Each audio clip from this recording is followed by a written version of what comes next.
वो लड़की है, इतनी आसानी से कहाँ समझ आती है। क्यों वो मांग में सिंदूर भरते ही लड़की से औरत बन जाती है। क्यों वो शादी के तुरंत बाद दीदी से आंटी कहलाती है। और क्यों उसका पति 2 बच्चों के बाद भी भैया ही बना रहता है।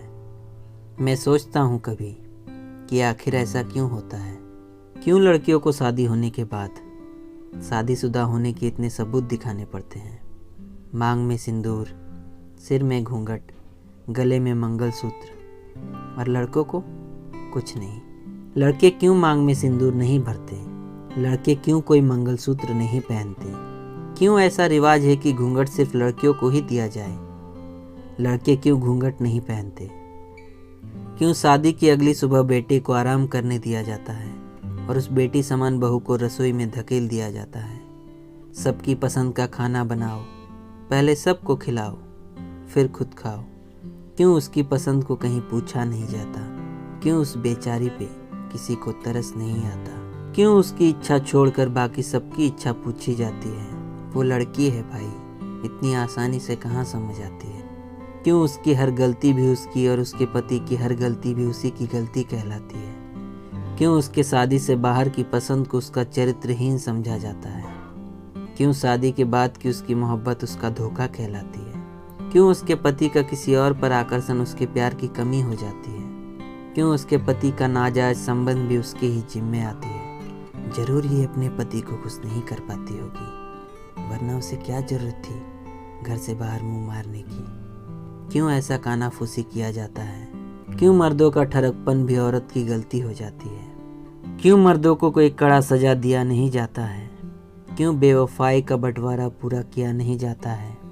जब पति का किसी और पर प्यार पत्नी के प्यार की कमी कहलाती है, तो पत्नी का किसी और पर प्यार पति के प्यार की कमी क्यों नहीं कहलाती है। वो लड़की है भाई, इतनी आसानी से कहाँ समझ आती है। क्यों मायके जाने के लिए किसी और की इजाज़त ज़रूरी हो जाती है। क्यों सिर दर्द करना उसके काम ना करने का बहाना कहलाती है।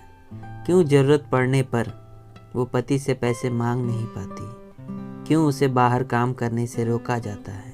वो लड़की है भाई, इतनी आसानी से कहाँ समझ आता है। क्यों उसकी माँ उसे समझौता करने को कहती रहती है। क्यों उसकी खुद की माँ उसे समझ नहीं पाती। क्यों उसे सब कुछ सहने की हिदायत दी जाती है। क्यों उसका दिल दुखने पर भी वो लड़ नहीं पाती। क्यों उसे कोई मेडल दिया नहीं जाता है जब रात को पति के बाद सोती है और सुबह पति से पहले उठती है।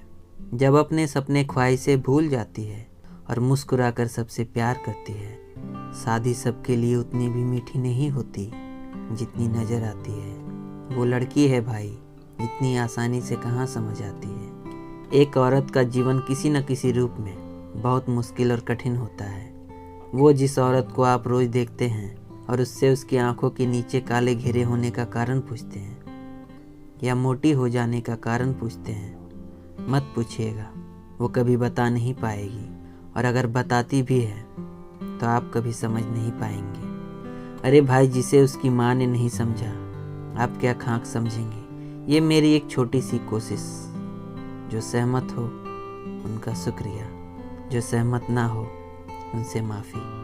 मैं उन सारी स्त्रियों को नमन करता हूँ जो ना जाने रोज कितने बलिदान देती है और जिनकी वजह से ये धरती पे लोग बढ़ते जा रहे हैं। स्त्रियों के शांत चेहरों और फूल सी हंसी के पीछे न जाने कितने गम छुपे होते हैं। आप कभी समझ नहीं पाएंगे। स्त्रियों को समझने के लिए 7 जन्म भी कम पड़ जाएंगे।